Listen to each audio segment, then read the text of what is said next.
Modeste Batilou-Quebo, bonjour.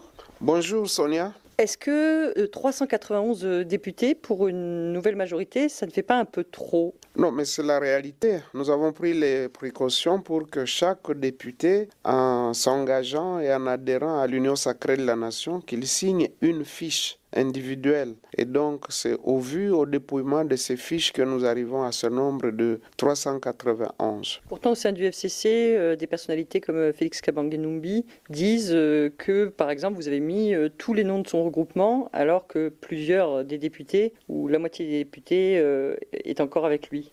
Je crois que c'est à lui d'apporter la justification contraire.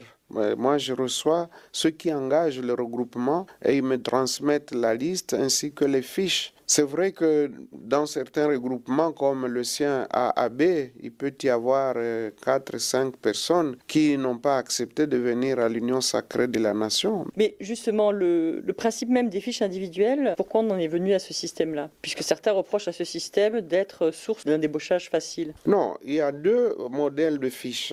Comme vous voyez, nous avons une fiche d'adhésion pour le parti et le regroupement. Cette fiche-là, elle est signée par le responsable qui est mandaté quant à ceux. Et la fiche individuelle de consentement de chaque député. Il y a d'un côté ceux qui viennent dans le cadre de leur regroupement, mais à cela s'ajoutent quelques individualités. Donc les individualités qui viennent, nous ne pouvons pas les refuser, elles signent des fiches. Que représente le FCC ou les transfuges du FCC et l'opposition dans cette union sacrée? En termes de pourcentage, je peux dire que le 2/3 viennent du FCC et le reste, ce sont les forces politiques autres que le FCC. Justement, vous faisiez partie de l'ancienne majorité. Comment vous expliquez que le FCC ait perdu le contrôle sur autant de députés? C'est justement le fait qu'on ne voulait pas écouter les gens. Les gens, à un moment donné, ils en avaient marre et ils ont dit non, non, nous ne pouvons pas continuer avec ce système. Nous avons choisi d'évoluer ensemble. Il y a une charte qui nous régit, mais on ne la respecte pas. Lorsqu'il s'agit du poids politique, on ne la respecte pas. Même du critère de solidarité, on ne le respecte pas. Lorsqu'il s'agit de consulter les gens avant de prendre une décision, on ne le fait pas. Il fallait s'attendre à ce qu'un jour ça barde. Et voilà, ce jour-là est arrivé. Parce que ça ne peut pas s'expliquer autrement. Lorsqu'on voit l'engouement avec lequel les gens viennent adhérer à l'Union sacrée de la nation, on peut considérer que c'est une sorte de libération. Donc les gens se sentent maintenant libres de pouvoir exprimer leurs ambitions.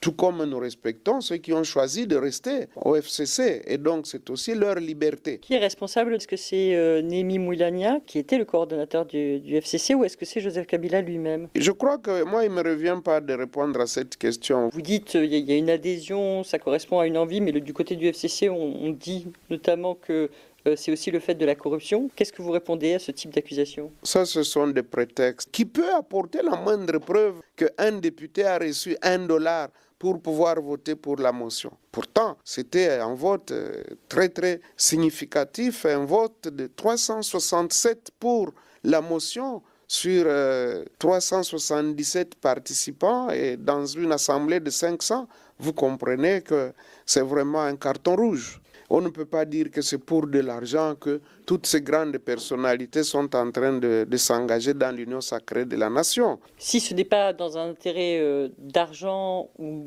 de poste que cette union sacrée s'est formée, à votre avis, au vu du nombre de regroupements et au vu des équilibres politiques? Je crois que le chef de l'État l'a dit lorsqu'il a reçu les chefs des regroupements, il voudrait qu'on réduise sensiblement la taille du gouvernement. Donc on ne peut plus s'attendre à ce qu'on ait un gouvernement de 65 membres comme c'est le cas aujourd'hui. Et même quand on forme un gouvernement éléphantesque, cela n'exclut pas qu'il y ait toujours des mécontentements. Donc une trentaine de ministres? Une trentaine et quelques vice-ministres, en tout cas aux alentours de 45. Donc si vous êtes Premier ministre demain, on n'aura pas un gouvernement qui dépassera les 45 membres? Bon, je ne le suis pas pour aujourd'hui, donc je ne peux pas répondre à cette question, mais ça c'est un souhait et je l'ai entendu aussi de la bouche de plusieurs acteurs. Ils estiment que le train de vie des institutions doit vraiment être totalement